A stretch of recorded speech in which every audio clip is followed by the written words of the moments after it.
a hacer mi análisis del Maratón de Buenos Aires 2022, del lugar que ocupé, desde el lugar de tomar una cámara esta vez y tomarlo de otra manera y pensarlo y verlo y correrlo y sentirlo. Esta fue diferente para mí. ¿Por qué?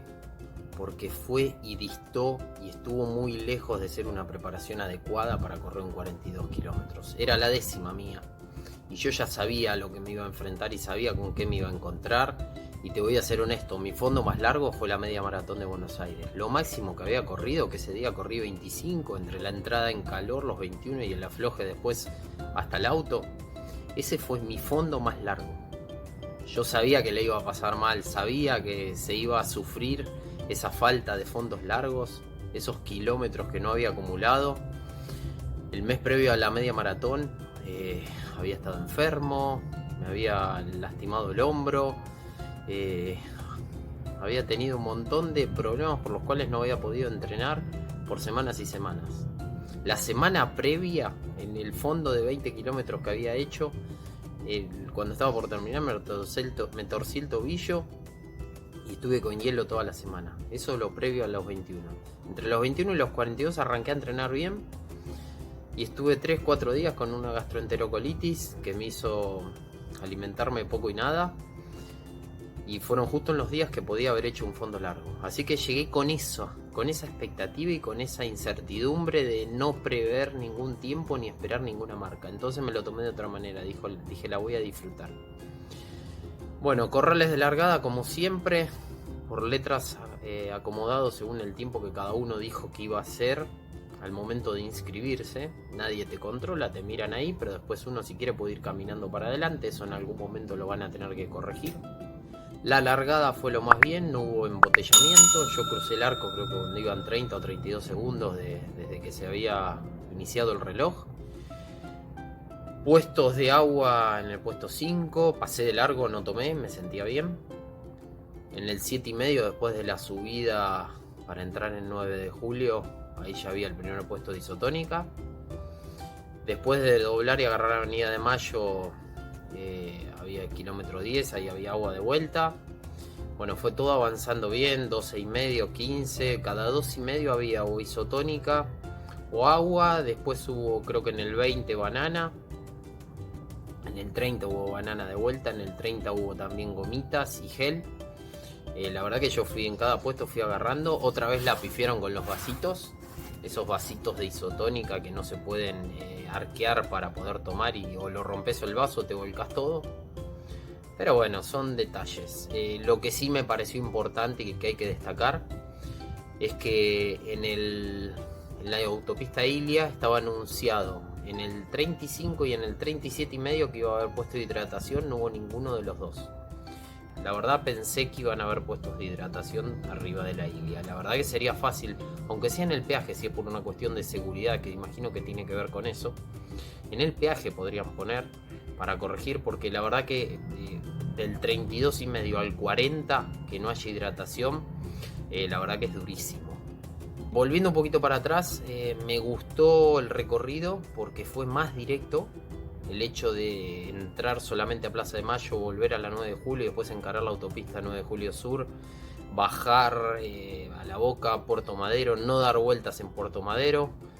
Y también me encanta cuando te vas cruzando con los que van o los que vienen. En el video del maratón por dentro, en todo lo que fui filmando lo voy mostrando, me encanta eso porque vas viendo los que van más rápido cuando vos cruzás a la ida y los que vienen más lento cuando vos volvés.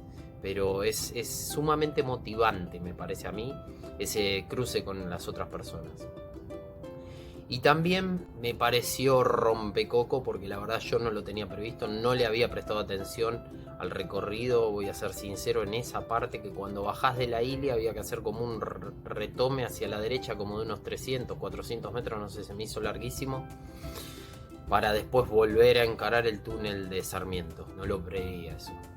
Pero después sí, una vez que encaré ya Figueroa Alcorta ya estaba en otra sintonía. Incluso el video del maratón por dentro ya se ven que en el obelisco yo ya estaba festejando. Ya iba a otro ritmo. En cuanto a eso, lo de los ritmos, pasé la media en 1.38, venía un ritmo que sabía que la iba a pasar mal. allá por el 26 o el 27 me olvidé de reloj. Lo bueno de llevar muñequera encima del reloj es que no estás mirando todo el tiempo. Dejé de controlar el tiempo, venía a 4.50, 4.45 y salté a 5.30, 5.40, no sé, la verdad no sé, perdí la noción. Pero me dediqué a disfrutarlo. Y eso fue lo que pasó y eso es lo que se ve en el video. Y eso es lo hermoso de maratón. Cuando no vas a buscar tiempo, disfrutás. Cuando no estás pendiente de apurar y el reloj es otra cosa. La de maratón tiene eso de hermoso.